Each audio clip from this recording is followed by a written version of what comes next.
listener production. Hey, it's Antoinette Lattouf with your weekend briefing, where I get to talk to some pretty impressive humans behind the headlines. And it is 2025. Happy New Year. So, of course, it's that time of the year when we're all setting resolutions. So let me toss an idea your way. How about owning multiple properties by the end of the year? Sounds a bit crazy, right? Like a bit of a pipe dream. Well, my guest today might change your mind. Eddie Dilleen went from living on welfare with his mum to building a $90 million property portfolio, and he's still in his 30s. Eddie's got a passion for buying property, but he's not buying into the idea that people his age are priced out of the market. He believes it's possible to be a homeowner. Yes, there are some caveats and some sacrifices that need to be made, which we get into. But he's now focused on showing young people how they can take steps towards what he calls buying happiness. And later in the show, it's the weekend list. It's your go-to guide for what to watch, see, do, eat and listen to. And as always, I enlist the help of my fabulous producer, Helen Smith. But first, let's dive into my chat with Eddie Dilleen.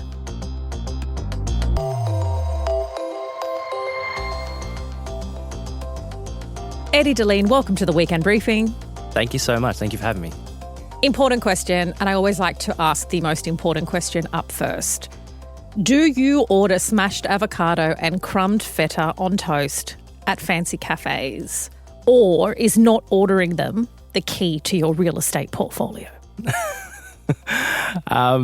In the early stages, I did not order a smashed avocado very much. Nowadays, thankfully, I'm able to, but hold the feta because the wife does not like feta at all. Right. Okay, but do you understand the sentiment? Yes. There was the real estate mogul Tim Gurner who said it, the millionaire real estate mogul demographer Bernard Salt, who said millennials and young Australians, they want to have their property, but they can't help but order overpriced smashed avocado on toast. Is it as simple as that? It's definitely not as simple as that. Like when I was starting off and growing up and building my portfolio in my late teens and early 20s, like I did still enjoy myself, go out and have fun, but I did it on a budget as well. So it wouldn't be avocado every day, but once a week, you know, that's perfectly fine. I believe you can have your cake and eat it too if you play the game right and you learn as much as you can about property investing.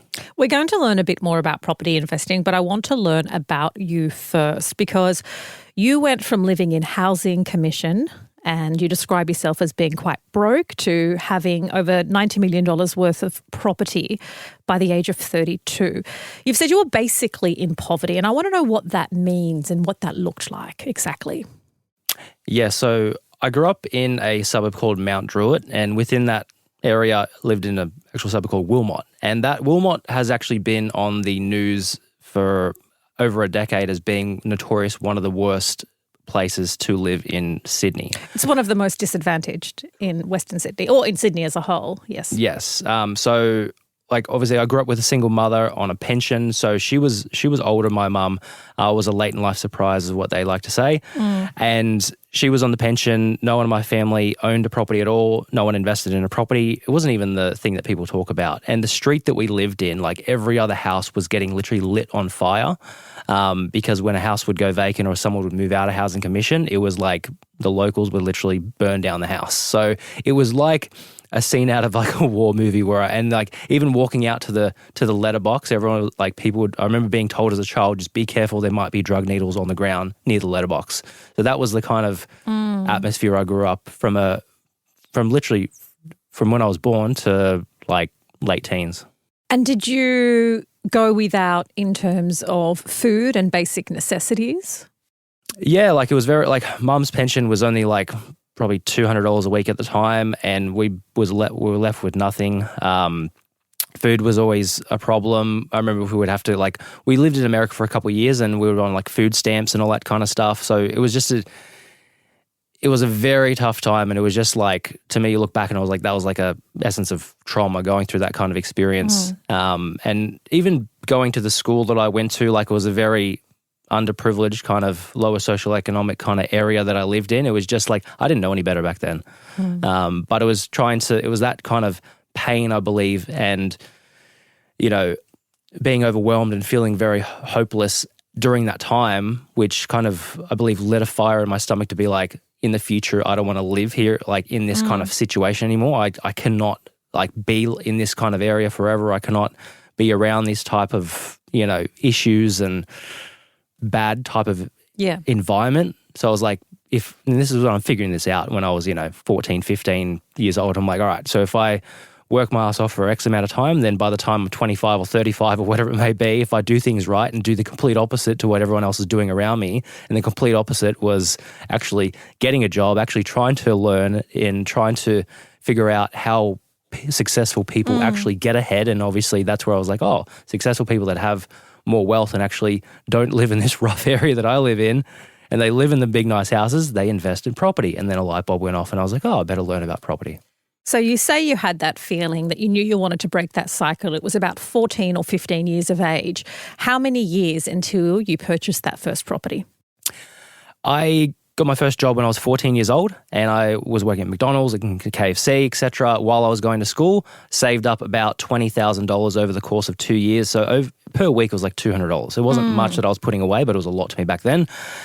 $20,000 I had at the age of 18, just over 18, I bought my first investment property, which is in the Central Coast, hour and a half north. And the reason why that was there and not where I lived is because even back then I couldn't afford a property in Western Sydney, because even back then it was very expensive. And I was only able to, the bank, after being knocked down by like 12 different banks, finally a bank said, oh, you can borrow $140,000 if you rent it out as an investment property, because they'll take the rental income into consideration then. So you were able to get an apartment for $140,000 or thereabouts? Correct. 2-bedroom unit apartment, yeah. How many properties do you now own? Over 100. I don't know the exact number, but over 100. It was 106, 107, something like that, yeah. I mean, that's wild. It's amazing and impressive. Do you think that boy in Wilmot would believe that you're sitting here today owning 100 properties? Definitely not. Absolutely not. Back then, when I first got started, I bought the first property. I felt that I was ahead of my peers at that time, because most of the other people that were 18 didn't have a property, and I was like, wow, this is great. But then over the course of 1, 2, 3 years after that, like I didn't really buy another property until I was 21. Then I just did the normal thing as a teenager, and I kind of thought that I was, really, really, like that was success at the time. But then over time, when I was like 22, 23, and I started noticing that, wait a minute, like you actually can't stop at one property, because one property doesn't solve the issue of wealth at all. Like you can't, you don't get, super ahead just by owning one property. And then I found out other people had 2 or 3 or 4, and I was like, wow, I better buy some more. So was your key to work a lot, save as much money, as opposed to going and studying? So haven't come across anything post high school that you studied. Yeah, so funny story about that. So growing up in the very like rough kind of area and that environment, like all my friends and that were at school, I went to a high school called Plumpton High, and that was actually very notoriously known as Plumpton. It was a nickname, Plumpton Pram Pushers, because they used to have a daycare at Plumpton High. There was a SBS documentary series, I believe, about the teenage mothers at Plumpton High. Yes. Quite a few years ago. Absolutely. Plumpton High, yes. Very, very famous. It was a good school for what was a lot of fun at that school. I didn't learn quite a lot. But at that time, I was so involved in just, hanging out with friends, being a kid and all that kind of stuff. I wasn't like, I was good in some areas, but I didn't get good grades or anything like that. I couldn't concentrate very well in school. And some people were like, oh, you might have had ADHD. I never got tested. I don't know. But wasn't really concentrating. So at that time, like, I didn't even know what university was. Like, it wasn't even on the radar. It was just every person that I lived out with, because they were out that kind of areas, like they were going to be a tradie. They were going to be bricklayer, concreter, X, Y. And they were like, so back then I'm downloading all this information. I'm like, oh, well, I'll just work outside. I didn't even know. I thought you had to go to America to go to university. Australia had university. Yeah, wow. So by the time I was like 18 or like around that age, I was so fixating on buying a property. I was just like, I've got to work to buy a property. I've got to work at McDonald's, and I've got to save as much money. Like, university wasn't even a thing. I didn't even think about it. Like, I didn't even know it was on the radar. But you were saying you were educating yourself about the property market. Where did you educate yourself? What did you turn to? YouTube was just coming out back then. There was a small amount of YouTube videos about property investing and people documenting their property investment stories and things like that. So I watched things like that. More than ever, I just read as many books as I could, even though I hated reading. And again, I couldn't concentrate very, very well on reading, but I forced myself to read property investment books. And like, obviously there's a famous book called Rich Dad, Poor Dad that everyone has heard of. So that has an essence of property investing in it. And then I've looked up more books about property investing and just different strategies. And I just tried to immerse myself in that and learn as much as possible. Now you're trying to teach people about, I guess, real estate literacy. What is the most common question asked of you? Most common question, I would say, is, it's a good question, where should I buy? I would say people will be like, where should I buy right now? That would be like the easiest short-term kind of question. And with every question, it's a very open-ended answer, and it depends on like what the person wants to do. Like if a person wants to buy now, I don't know if they want to live in the property, or I don't know if they want to invest in the property. So if they want to live in the property, obviously you want to buy where you want to live. But if you want to invest in the property, it may not be where you live. It might be in another suburb, it might be another state altogether. But there are schools of thought that suggest you don't need to buy where you live, in that you can live where you want to live and rent it and buy elsewhere. Do you subscribe to that thought? Absolutely, for sure. Like if I was starting again and starting absolutely from scratch and I lived in Sydney, I would absolutely rent first and then buy as many affordable investment properties as I could to build up the capital. Like if you do the maths and the actual numbers, especially with interest rates right now, let's say you're living in a $2.5 million property in Sydney, like the mortgage repayments on that might be like $3,000 a week, but you could probably rent the property for like $1,400 a week.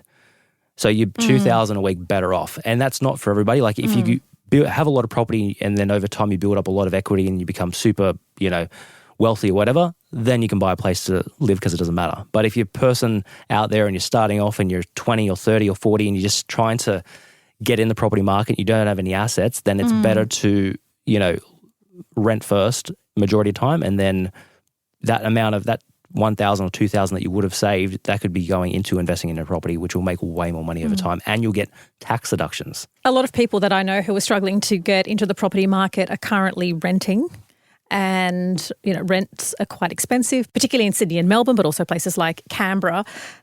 And they say, look, it's nigh impossible to save as well as rent. When you were saving up for your first few properties, were you still living at home? Because that often differentiates those who can and can't get that first foot into the housing market.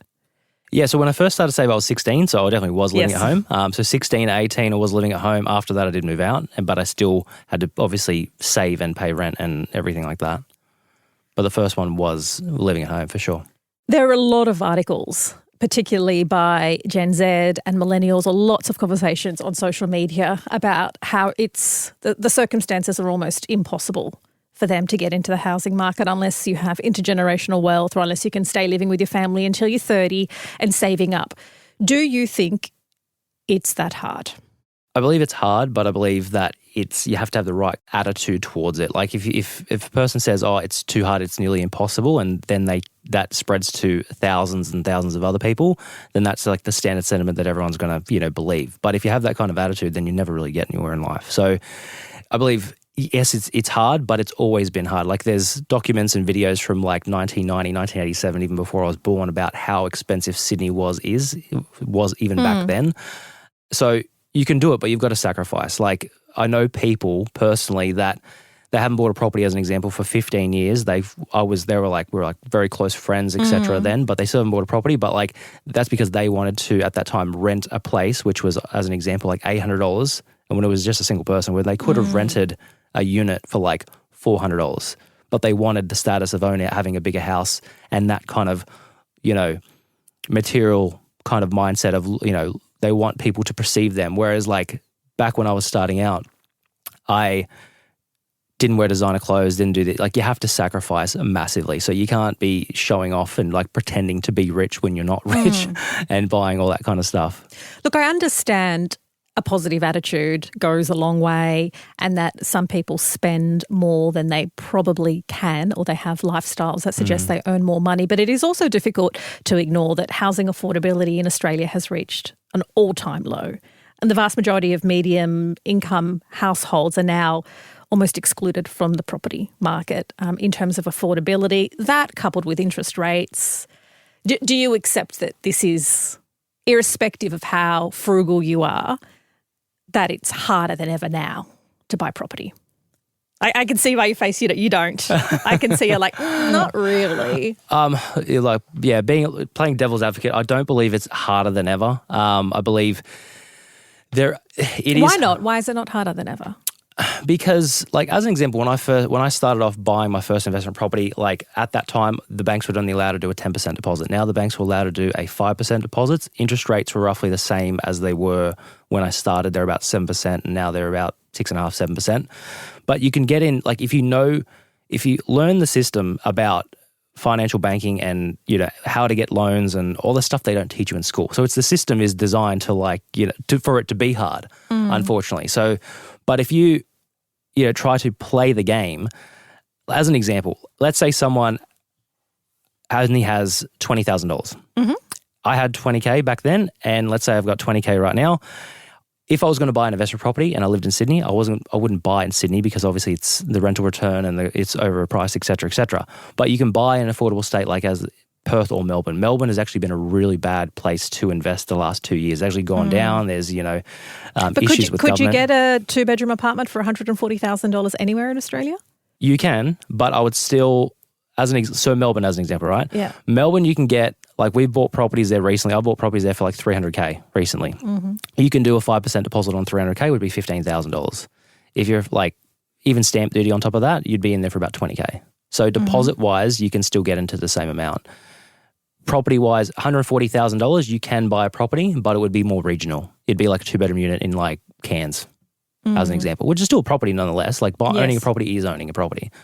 Just like when I bought in Central Coast, I wasn't living in it, so it didn't really matter if I was if it was in the Central Coast or in Cairns or in wherever. I'm not saying buy in Cairns, but I'm just saying that there is properties for $140K, and you still can get in for $20,000. My producer is nodding her head and taking notes because she has been furiously searching for property. She pays her own rent, supports herself, and wants to get in the property market, but has had to look outside of Sydney. So I'm getting lots of nods of approval from Helen and note-taking.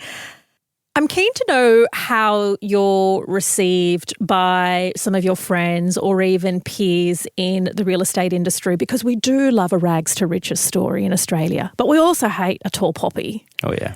And so how do you find people react to your story? I'd say 60% would be negative, 40% would be positive about it.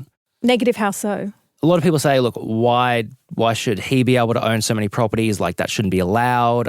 He's taking advantages away from other people that could be buying those properties. No one deserves to have that much amount of properties, etc. Those standard stuff. Well, I mean, there's no quota on how much property you can own. Correct. There's people. There's people in the world that own thousands, tens of thousands of blocks of thousands of units. Like, they're either owned. Even if a company owns a block of units, like the Meriton as an example, or something like that. Like, still someone runs that company. That is an individual that technically owns those properties that are in thousands. So my 100 properties is nothing compared to that. But I understand it. And I can understand where people are coming from, because when I grew up in Wilmot, in Mount Druitt, in that terrible kind of atmosphere, I had the same kind of mentality, or even probably worse, because I was like, the rich get richer, the poor get poorer. This sucks. There's nothing they can do about it. I was dealt a bad hand of cards, basically. I was born into a poor family, even though I have an amazing family, love my family, but I was born into one that didn't have any money and blah, blah, blah, and it's everyone else's fault, and I'm never going to get ahead. That's how I was at first. And then I was like, if I have that attitude and I just keep going, well, then I'm going to be stuck here. Yeah. So I've got to try to do something. Do you think a positive attitude and a few lifestyle sacrifices is all a young person needs to get into the property market? They're probably it's not all they need, I would say. Yeah. Obviously, they would need the right kind of mindset and delayed gratification kind of, in a sense. Like, if someone can, go 2, 3, 4 years with that kind of attitude and have a goal that they're working towards, and if they can save up over time and sacrifice small things. And when did you first go overseas? I definitely sacrificed that. So first I went overseas to properly travel, I'd say when I was 25, 26. Yeah, roughly. So that's, 6 years? 8 years after? My maths is terrible. How many years? When you bought your first property at 18, right? 18, yes, 7 years. So that's 7 years after you bought your first property. Yeah. Well, did your friends think you were nuts at the time? Because they're like, hey, let's go to Bali. And you're like, no, I'm doing this shift at Macca's because I'm working, earning double time and a half so I can save for my property. Oh, yeah, I thought it was crazy. Like, not a lot of, I guess, thankfully, but not a lot of them were traveling all throughout Europe and all that kind of stuff. Because even being in the rough kind of area, like, people didn't travel to Europe. They would like, we're going to Bali or the Max. That would be, but even then they wouldn't go to Bali. They would be like, the Gold Coast. We're going to Surfers. Exactly. Surfers Paradise would be the thing, schoolies, and that's it. So you didn't go to schoolies? I went there like 3 years after. Yeah, right. Well, I did it when I was like 21 afterwards.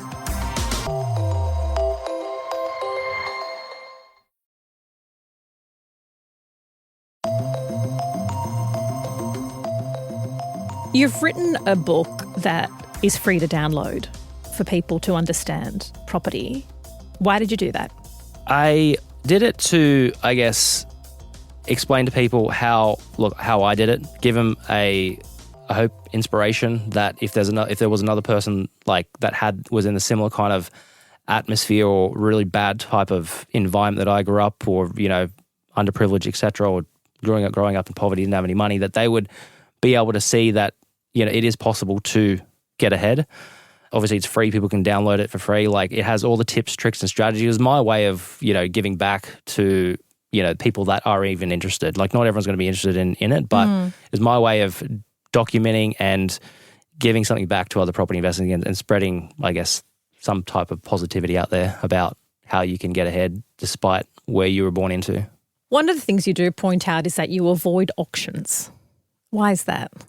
I try to, although admittedly I was at an auction about last week, but auctions, they put a lot of the cards in the seller's hands. Like, it's builds up, atmosphere, momentum for the seller. And most of the properties that I buy and have bought over the last 10 years have been like off-market sales before they've even gone on real estate or domain. If you go to auction, obviously you can get emotionally involved, and that's very dangerous. Like, if there's like 10 people bidding at auction, like, something gets pushed more than we're expecting it to go for. The guides in Sydney are ridiculous, and in Australia in general, the guides are crazy. Like, there's auctions often for the guide is 2 million, and then it sells for 3.1. Yeah. So if you don't, and that's the average type of, if someone's starting out and they're like, this is rigged, like, what's going on here? Yeah. Like, they don't understand. So there's, again, no one teaches it in school, and like, there's not proper an education kind of course. And that's another thing, like, why I wrote the book, and just to, because everyone was asking so many questions. I was like, I've answered this question 20,000 times. Like, read the book. What would you suggest can be done policy-wise to make it easier for young people? Yes, there's individual autonomy, individual sacrifice, individual mindset changing, but there are structural issues and governance issues that hinder young people entering the property market. What do you think would make it easier? The first thing that comes to mind, that's a very good question, but I haven't been asked that before. First thing that comes to mind is probably more education in schools about actually, people go to work experience. They get work experience in school. They do all that kind of stuff in school. There should be even one type of small class or bits of information about buying a property or investing in property, or even kind of taxation. Because you don't learn anything about accounting in school or a tax, but everyone has to do a tax return, or everyone's got to learn that terminology after school. So there would be some type of thing that, I believe should be implemented in some type of schools or high school, where people are learning about, buying a property. What is stamp duty, as an example? Yeah. Like, I never learned that at school. Yes. It should be taught in school. Yeah. So have you achieved the great Australian dream 100 times, given you own a lot of bricks and mortar? Is that the dream, or does the dream look different for you? The dream looks different to me. Like, I believe everyone has, like, the Australian dream, obviously people say, is buying your own house and owning it. So if that's someone's version, then yes, I've done it 100 times, over 100 times. But my version would be to, build up a platform of assets, whether it's property or whatever else, that provides a person the freedom to do what they want when they want, and whether it's spend more time with the family and have the option to do a job that they really enjoy doing.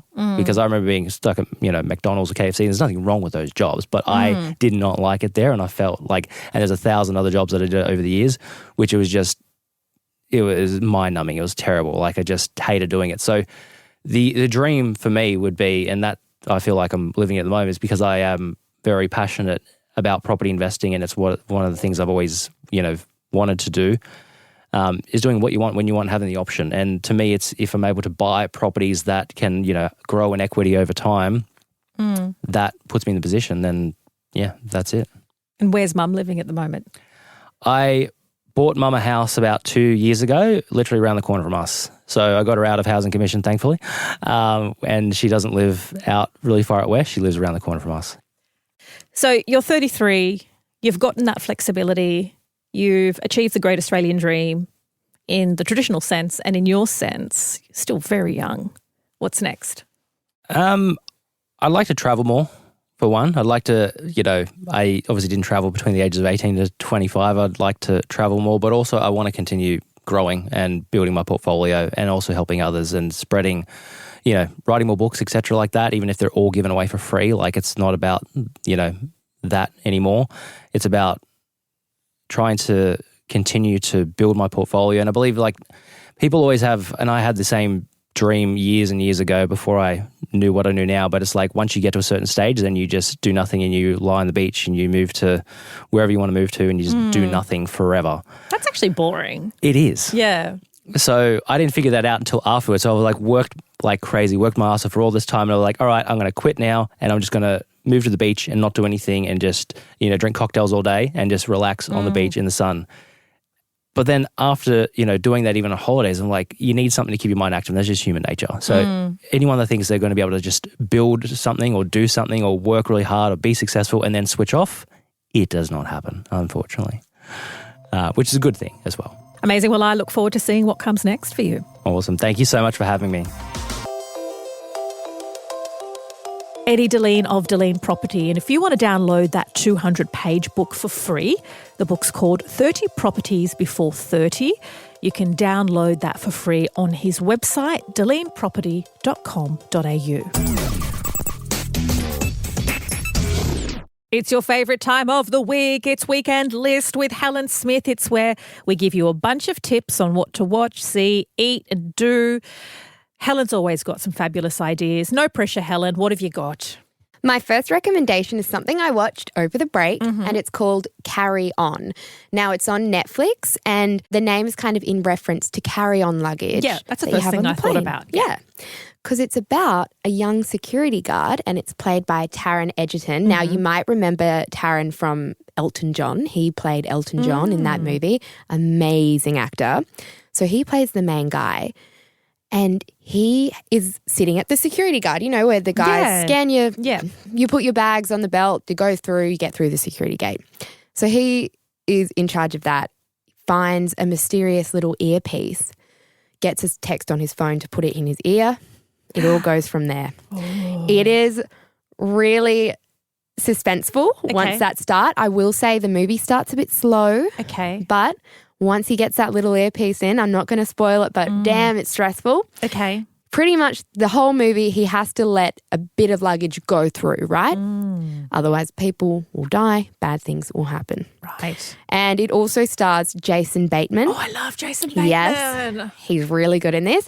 And also Sophia Carson, who is gorgeous and amazing. And I'm obsessed with her as well. Okay. It's a really good cast, really strong cast. And where can we watch this? Netflix. Excellent. That's on Netflix. Carry On. My recommendation, I've been doing a lot of reading, is a fiction book called This Tender Land. Now, this American novelist and crime writer is becoming one of my favourites. His name is William Kent Krueger. And bear with me as I explain the premise because it sounds a bit dark and it feels like all of my hobbies are a little bit dark, but it's just so beautifully written. So it tracks the adventures of a 12-year-old boy called Odie and his older brother Albert and two of their friends because they're fleeing this brutal fictional school, which is called the Lincoln Indian School. And for Indian, it's actually Native American. The two brothers aren't Native American, but they're orphans. So they end up at this school with a bunch of Native Americans. And they travel by canoe down the Mississippi rivers in hopes of getting out of this awful place and reuniting with their aunt. I think what I love about it is it's written from the perspective of the 12-year-old boy. And so there's a lot of trauma, but there's a lot that you as an adult might pick up based on what they're experiencing, but there's also hope and friendship. And these four end up becoming like family when they're out trying to find family and realizing that families, the relationships you make. The other thing I really love about the way William Kent Krueger writes is he often really delicately and artfully delves into the complexities of Native American identity and history and brutality, but in a, obviously very fictional, beautifully written way. So, yeah, you wouldn't think something about orphans and escaping and Native Americans would be heartwarming, like in terms of like Native American brutality, but it's just the most beautiful read, and I'm so invested in their journey, in their relationship. And I think it's quite the skill to write from the perspective of a 12-year-old boy. Yeah, that's really interesting. I love it when authors, or even they do it in films sometimes, giving you that child's perspective. Yeah. And it really does make you completely think about the whole story. Like so differently, differently. So highly recommend William Kent Krueger and This Tender Land. Love that. I am now recommending something way more lowbrow than your amazing book that you just gave me. Mine is honestly pretty basic, but spring clean. I know it's not spring, but it's summer, but it's the start of the year. Literally, like, you feel so much better. I just did it. I went through all my clothes. I cleaned my whole place, and I got rid of a lot of stuff that you don't need. Yeah. And I'm just donating it or selling it and whatever.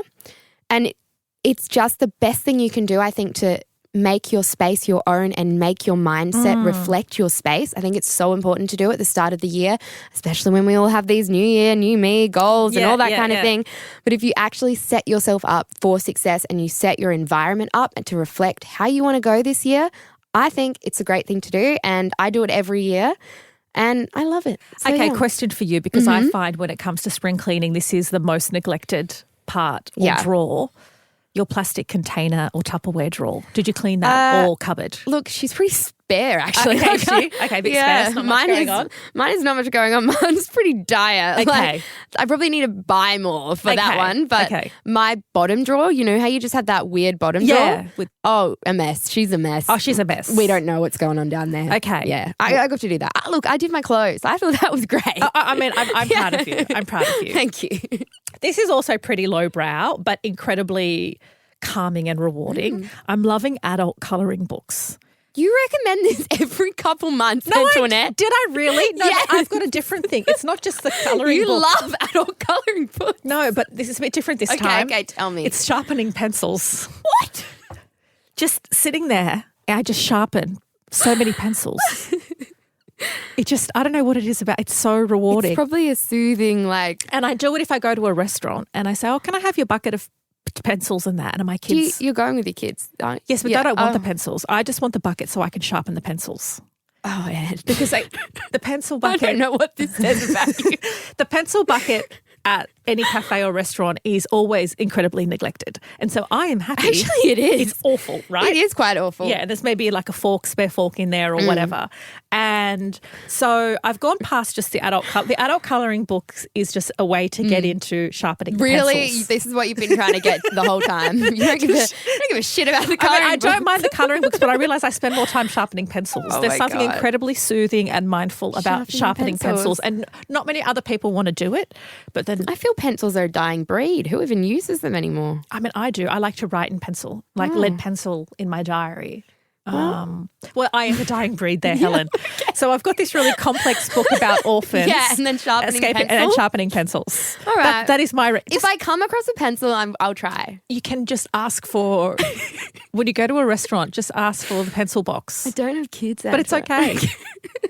I promise I'll give it to you. Then you just sharpen it for them. If I do this, I will send you a photo, Antoinette, and I'll put it in our broadcast chat for the Instagram at The Briefing Podcast. Helen clearly didn't appreciate my latest recommendation, but maybe you enjoy sharpening pencils or colouring in or whatever it is that you like. We are keen to hear from you, your tips on what you listen to, what you're reading, whatever strange ways you have to pass your time. No judgment here from me. I don't know, maybe from Helen. But that is it for this week. Thanks so much for being with us and tuning in. It is always a pleasure If you want more of the Weekend Briefing, find us on the Listener app, download the Listener app in the App Store, and you can follow us there. Otherwise, you can follow or subscribe wherever you get your podcasts from. And why not give us a rating and a review for this interview with Eddie Dilleen? And maybe you picked up a couple of tips for buying property, and you can rate and review every episode. We'll be back Monday morning where the team will have the latest headlines straight to your headphones along with some fascinating interviews.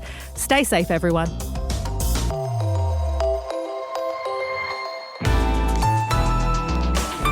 Listener.